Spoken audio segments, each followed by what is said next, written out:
Everyone, welcome to my channel. आज हम लोग डिस्कस करने वाले हैं पर्सन इन इनकम टैक्स। देखिए, पर्सन की इनकम पे टैक्स लगता है और जो पर्सन होता है वो नेचुरल एंड आर्टिफिशियल मतलब कि लीगल दोनों टाइप का हो सकता है इनकम टैक्स में। तो अब हम लोग क्लियरली डेफिनेशन देखेंगे इनकम टैक्स एक्ट 1961 के सेक्शन 2 सबसेक्शन 31 में कि पर्सन में कौन कौन इंक्लूड होता है। पर्सन में individual, HUF, company, firm, AOP, BOI, local authority, artificial judicial person, ये सभी इंक्लूड होते हैं जिनको अब हम वन बाय वन डिस्कस करने वाले हैं। सबसे पहले individual. Individual means a natural person और अ ह्यूमन बीइंग, मतलब कि कोई भी नेचुरल पर्सन है, कोई भी ह्यूमन बीइंग है, जैसे कि मेल, फीमेल, माइनर चाइल्ड और रोनेटिक, वो इंडिविजुअल होता है और individual as a person income tax में ट्रीट किया गया है। Then Hindu undivided family. Hindu undivided family मतलब कि एक हिंदू फैमिली जिसके सारे के सारे मेंबर्स हैं वो एक कॉमन एंसेस्टर से लीनियरली डिसेंड हुए, मतलब कि जनरली एक मेल, उस मेल के son, daughter, grand childrens, great grand childrens, ठीक है, इस टाइप से जो फैमिली फॉर्म होएगी that is an Hindu undivided family. इसमें वाइफ्स एंड अनमैरिड डॉटर्स भी आते हैं, मतलब कि जो ग्रैंड चिल्ड्रंस हैं, ग्रेट ग्रैंड चिल्ड्रंस हैं, जो सन है, डॉटर है, जो सन है उनकी जो वाइफ्स हैं और जो भी अनमैरिड डॉटर्स हैं इनमें, वो सभी एचयूएफ का पार्ट बनती हैं। जो एचयूएफ होती है उसमें जो भी घर का सीनियर मेंबर, जो फैमिली का सीनियर मेंबर होता है उसको कर्ता बोलते हैं और जो कर्ता होता है वही एचयूएफ को मैनेज करता है। और जो एचयूएफ पे जो टैक्स लगता है इनकम टैक्स, वो कर्ता फाइल करता है। इनकम टैक्स रिटर्न जो वो कर्ता फाइल करता है, तो कर्ता जो है वो एचयूएफ के लिए एज एन एसएससी काम करता है। Now company may be defined as an artificial person created by law with a perpetual succession and shares carrying limited liability। Company क्या होती है? एक आर्टिफिशियल पर्सन होती है जो कि बाय लॉ क्रिएट की गई है, जिसका एक परपेचुअल सक्सेशन है, मतलब उसकी कोई लिमिटेड लाइफ नहीं है, जैसे कि 10 साल के लिए, 20 साल के लिए कंपनी बनाए, ऐसा नहीं होता है। वो एक गोइंग कंसर्न है जिसकी कोई लिमिटेड लाइफ नहीं है and shares carrying limited liability, मतलब कि जो कंपनी की कैपिटल है वो शेयर्स में डिवाइड होती है। शेयर्स जो होते हैं वो लिमिटेड लायबिलिटी कैरी करते हैं, मतलब कि जो मेंबर्स हैं कंपनी के, जो ओनर्स हैं, उनकी जो लायबिलिटी होती है वो शेयर्स की प्राइस तक लिमिटेड होती है। Section 2 subsection 17 of income tax act 1961 में कंपनी का मतलब क्या होता है? कोई भी इंडियन कंपनी, कोई भी फॉरेन कंपनी, मतलब कि कोई भी कंपनी जिसको फॉरेन लॉ के थ्रू इनकॉर्पोरेट किया गया है वो भी एक कंपनी है।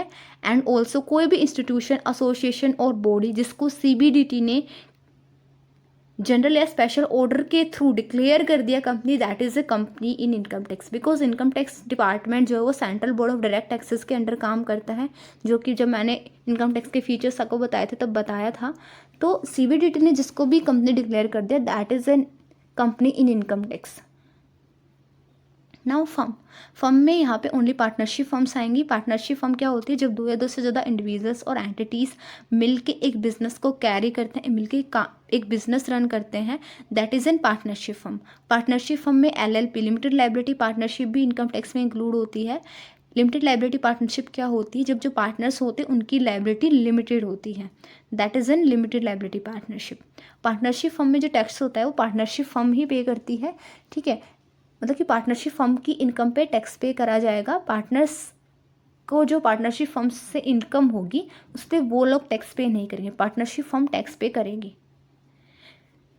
Association of person. Association of person क्या होता है? जब दो से ज़्यादा पर्सनस मिल के किसी कॉमन पर्पज़ के लिए काम करते हैं, ठीक है, और जो कॉमन पर्पज़ क्या है वो इनकम अर्न करना, मतलब दो से ज़्यादा पर्सनस मिल के इनकम अर्न करते हैं, वो जो भी एसोसिएशन फॉर्म कर रहे हैं that is an association of person.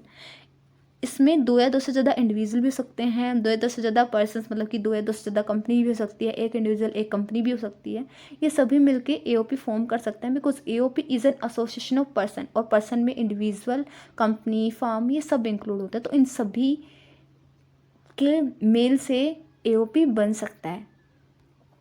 Body of individual. Body of individual क्या होता है? एक कॉन्ग्लोमरेशन ऑफ इंडिविजुअल होता है who come together by chance, मतलब कि जब दो या दो से ज़्यादा इंडिविजुअल्स, मतलब कि नेचुरल पर्सन साथ में आते हैं बाय चांस, तो उसे बॉडी ऑफ इंडिविजुअल्स बोलते हैं।